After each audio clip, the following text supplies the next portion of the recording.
Hello दोस्तों, नमस्कार। आप सभी का स्वागत है आपके YouTube channel NMS score plus में। दोस्तों, आज के वीडियो में हम सामान्य विज्ञान से 35 प्रश्नों को लेकर आए हैं, जो कि एग्जाम के लिए इस तरह के प्रश्न बार बार पूछे जाते हैं। तो दोस्तों, वीडियो को अंत तक जरूर देखिएगा। वीडियो को लाइक कीजिएगा, शेयर कीजिएगा और चैनल पर नए हो तो चैनल को सब्सक्राइब कर लीजिएगा। दोस्तों, अंत में आप लोग बताइएगा कि 35 में से आप लोग का कितना सही जवाब होने वाला है। 35 में आप लोग का कितना सही जवाब होगा, आप लोग कमेंट में जरूर बताइएगा। और जिन भी प्रश्नों का आंसर अगर पहले से पता हो तो आप लोग सभी प्रश्नों का आंसर कमेंट में करते जाइएगा, जिससे आप लोग को याद हो जाए। तो चलिए शुरू करते हैं। आज का जो पहला प्रश्न है, कि मानव शरीर का सबसे बड़ा अंग कौन है। तो मानव शरीर का अंग सबसे बड़ा कौन होता है, तो इसका राइट आंसर जो होने वाला है वो होता है त्वचा होता है। मानव शरीर का जो सबसे बड़ा अंग होता है वो त्वचा होता है। और यदि आपसे पूछे कि मानव शरीर का सबसे बड़ा ग्रंथि कौन सा होता है, अगर ग्रंथि पूछे तो वहां लीवर होता है। ग्रंथि जब पूछे तो लीवर होगा, और बड़ा अंग पूछे तो वहां पे स्किन हो जाएगा, यानी त्वचा हो जाएगा। इसे आप लोग याद रखिएगा। चलिए अगला प्रश्न पे चलते हैं।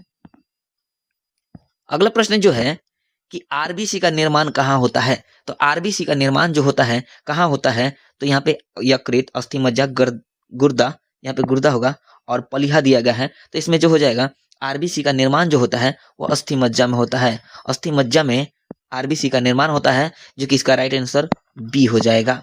अगले प्रश्न पे चलते हैं। नेक्स्ट प्रश्न देखिएगा कि विटामिन सी जो है किस नाम से जाना जाता है। तो विटामिन सी जो है वो रेटिनॉल, थायमीन, एस्कॉर्बिक अम्ल या कैल्सीफेरॉल। तो देखिए यहाँ पे विटामिन सी जो है वह एस्कॉर्बिक अम्ल के नाम से जाना जाता है। एस्कॉर्बिक अम्ल के नाम से जाना जाता है विटामिन सी। यहाँ पे जो दिया गया है रेटिनॉल वो विटामिन ई होता है। चलिए अगले प्रश्न पे चलते हैं।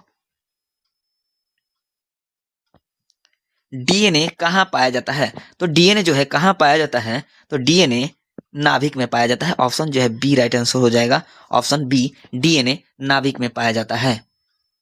पांचवा जो प्रश्न है, विभवांतर किससे मापा जाता है। तो विभवांतर जो है किससे मापा जाता है, तो ये जो हो जाएगा, इसका सही जवाब हो जाएगा वोल्टीमीटर। वोल्टीमीटर से विभवांतर मापा जाता है। और ए मीटर से क्या मापा जाता है, तो विद्युत धारा मापा जाता है। ए मीटर से विद्युत धारा मापा जाता है। अगला प्रश्न जो है, आवेश की एसआई क्या है। तो आवेश की एसआई क्या होता है, तो हो जाएगा कूलम्ब हो जाएगा। आवेश की जो एसआई मात्रक जो होता है वह क्या होता है, तो कूलम्ब होता है। ऑप्शन बी जो हो जाएगा, इसका राइट आंसर हो जाएगा।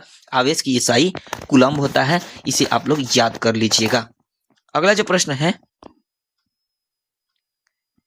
सातवां प्रश्न जो है, दाब की एसआई इकाई, दाब की इकाई क्या होती है। तो दाब जो मापा जाता है वो पास्कल में मापा जाता है। दाब जो है पास्कल, इसका सही जवाब हो जाएगा पास्कल।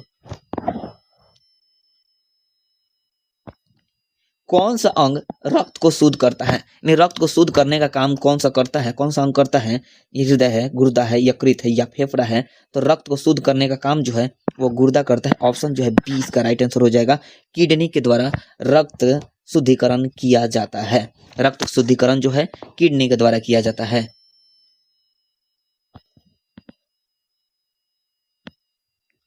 आवृत्ति की इकाई है, यानी आवृत्ति की इकाई क्या होती है, वाट, हर्ट्ज, न्यूटन या टेस्ला। तो आवृत्ति की इकाई जो होती है, ऑप्शन बी जो हो जाएगा इसका राइट आंसर। हर्ट्ज जो होता है वो आवृत्ति की इकाई होती है। फ्रीक्वेंसी की इकाई जो होती है वो हर्ट्ज जो होती है। नेक्स्ट जो प्रश्न है 10 नंबर, गुर्दे की पथरी मुख्यतः किस चीज से बनी होती है। तो गुर्दे की जो पथरी होती है वो किससे बनी होती है, इसका राइट आंसर जो हो जाएगा वो होता है कैल्शियम ऑक्सलेट के द्वारा। कैल्शियम ऑक्सलेट की बनी होती है गुर्दे की पथरी।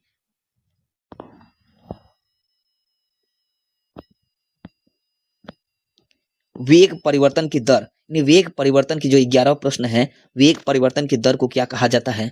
तो वेग परिवर्तन की दर को त्वरण के नाम से जाना जाता है। त्वरण के नाम से वेग परिवर्तन की दर को जाना जाता है। नेक्स्ट जो प्रश्न है,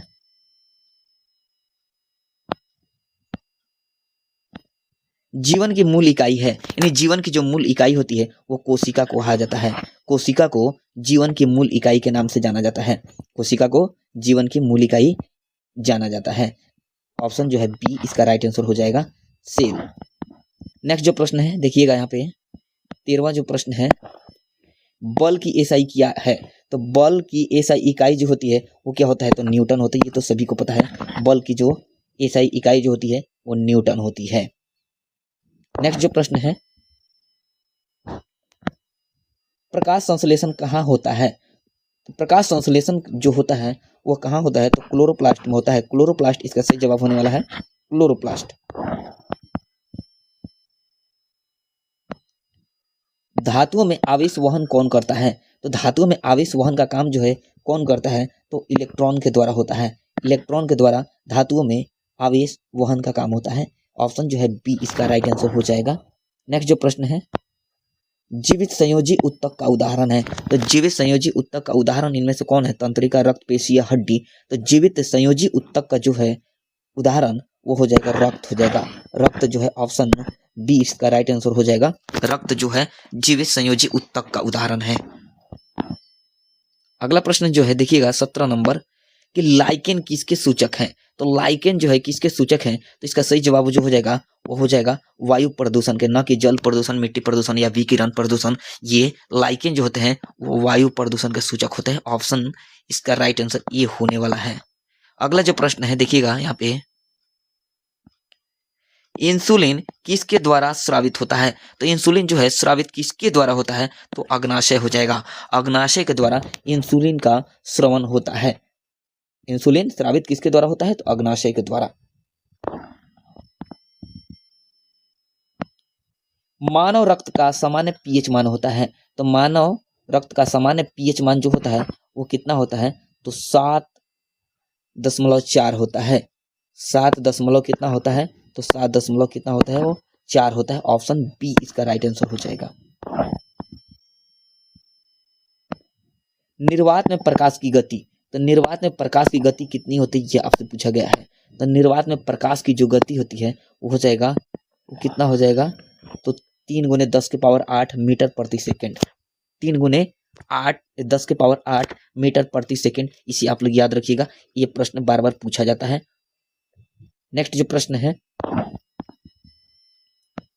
यहाँ पे 21वां जो प्रश्न है देखिएगा, रक्त कैल्शियम स्तर को कौन सा हार्मोन नियंत्रित करता है? रक्त कैल्शियम स्तर को कौन हार्मोन नियंत्रित करता है? तो इसका सही जवाब जो हो जाएगा वो हो जाएगा कैल्सीटोनिन। कैल्सीटोनिन जो है वो क्या करता है? रक्त कैल्शियम के स्तर को नियंत्रित करता है। नेक्स्ट जो प्रश्न है, ऊष्मा किससे मापी जाती है? ऊष्मा जो है किस में मापी जाती है? तो ऊष्मा किस में मापी जाती है? जूल है, हेनरी है, वोल्ट या टेस्ला? तो ऊष्मा जो है वो किस में मापी जाती है? तो जूल में मापी जाती है। ऑप्शन ए इसका सही जवाब हो जाएगा। ऊष्मा जो है जूल में मापा जाता है। सार्वजनिक दाता रक्त समूह, तो सार्वजनिक दाता रक्त समूह जो है वो कौन सा है? तो वो हो जाएगा सार्वजनिक रक्त दाता समूह, यानी कि किसी को भी अपना ब्लड दे सकता है उसको वो बोलते हैं। और ये भी जो होता है वो किसी से भी रक्त ले सकता है, जिसे क्या कहा जाता है? सर्वग्राही। सर्वग्राही कहा जाता है। सर्वग्राही ए बी को कहा जाता है और ओ को सर्वदाता कहा जाता है। नेक्स्ट जो प्रश्न है, निम्न में से कौन सी राशि सदिश है? तो सदिश राशि किसे कहते हैं? इन्हें वह राशि जिसमें परिणाम और दिशा दोनों होते हैं उसको सदिश राशि के नाम से जाना जाता है। जिसमें परिणाम और दिशा दोनों होते हैं और किसमें किसमें होते हैं? तो होता है बल, वेग और विस्थापन में।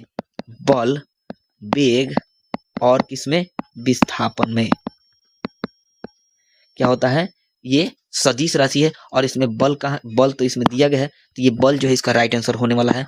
बल जो है एक सदिश राशि है और जिसमें केवल परिणाम होता है उसे अदिश राशि कहते हैं। जिसमें परिणाम होता है उसको अदिश राशि कहते हैं। जैसे चाल, दूरी, दरमियान, समय, ये सभी क्या है? अदिश राशि है। इसे भी आप लोग याद रखिएगा। कवकों के अध्ययन को क्या कहा जाता है? यानी कवकों के अध्ययन को क्या कहा जाता है? तो उसको माइकोलॉजी कहा जाता है।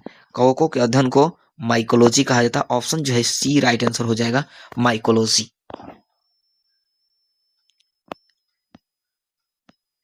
विद्युत धारा मापने का उपकरण है, यानी विद्युत धारा का मापन किससे होता है? तो इसका राइट आंसर जो हो जाएगा वो ए मीटर से। ए मीटर से विद्युत धारा को मापा जाता है। नेक्स्ट जो प्रश्न है, अगला जो प्रश्न है 27 कि प्रकाश वर्ष किसकी इकाई है, यानी प्रकाश वर्ष जो है किसकी इकाई है, तो इसका सही जवाब जो हो जाएगा वो हो जाएगा दूरी का। दूरी जो है डिस्टेंस का प्रकाश वर्ष इकाई है। कोशिका का पावर हाउस किसे कहा जाता है, यानी कोशिका का पावर हाउस जो है किसको कहा जाता है, तो माइटोकॉन्ड्रिया को कहा जाता है। माइटोकॉन्ड्रिया को कोशिका का पावर हाउस कहा जाता है। ऑप्शन जो है बी राइट आंसर हो जाएगा। ऑप्शन बी, कोशिका का पावर हाउस जो है माइटोकॉन्ड्रिया को कहा जाता है। धारा विभव संबंध किस नियम से बताया जाता है, यानी धारा विभव जो है, धारा विभव संबंध जो किस नियम से बताया जाता है, तो हो जाएगा ओम्स लॉ, यानी ओम का नियम। ओम का नियम जो है धारा विभव संबंध बताता है। शक्ति की इकाई क्या है, यानी शक्ति की इकाई जो है क्या है, तो वाट होने वाला है। वाट जो है शक्ति की इकाई है। गुरुत्वाकर्षण बल किस रूप में कार्य करता है, यानी गुरुत्वाकर्षण बल जो है केवल आकर्षित करता है, केवल जो है आकर्षित करता है गुरुत्वाकर्षण बल। गुर्दे की सबसे छोटी इकाई क्या है, तो गुर्दे की जो सबसे छोटी इकाई होती है, इसे याद रखिएगा, नेफ्रॉन जो होता है गुर्दे की सबसे छोटी इकाई को नेफ्रॉन कहा जाता है। नेक्स्ट प्रश्न जो है 33, यहाँ पे ऊर्जा की इकाई क्या है, तो ऊर्जा की इकाई जो होता है वो जूल होता है। ऊर्जा की इकाई जूल। नेक्स्ट जो प्रश्न है कि पित्त का निर्माण कौन सा अंग करता है, तो पित्त का निर्माण जो है कौन सा अंग करता है, तो लीवर हो जाएगा। लीवर यानी यकृत जो है पित्त का निर्माण करता है। पित्त का निर्माण जो है कौन करता है, तो वह लीवर जो होता है वही करता है। नेक्स्ट जो प्रश्न है देखिए यहाँ पे 35वां प्रश्न जो है, निम्नलिखित में से किस प्रकार के जीव में स्वपोषी पोषण पाया जाता है, यानी स्वपोषी पोषण किस में पाया जाता है, कवक है, वायरस है, जीवाणु है या प्रोटोजुआ। तो स्वपोषी जो है वह किस में पाया जाता है, तो होता है वो जीवाणु में। जीवाणु में जो है स्वपोषी के उदाहरण होते हैं। तो दोस्तों आप लोग बताइएगा कि 35 में आप लोग का कितना सही गया है, 35 पूरे क्वेश्चन में से आप लोग का कितना सही है, आप लोग कमेंट में बताइएगा। तो दोस्तों आज के वीडियो में इतना ही, फिर मिलते हैं अगले वीडियो में, तब तक के लिए जय हिंद।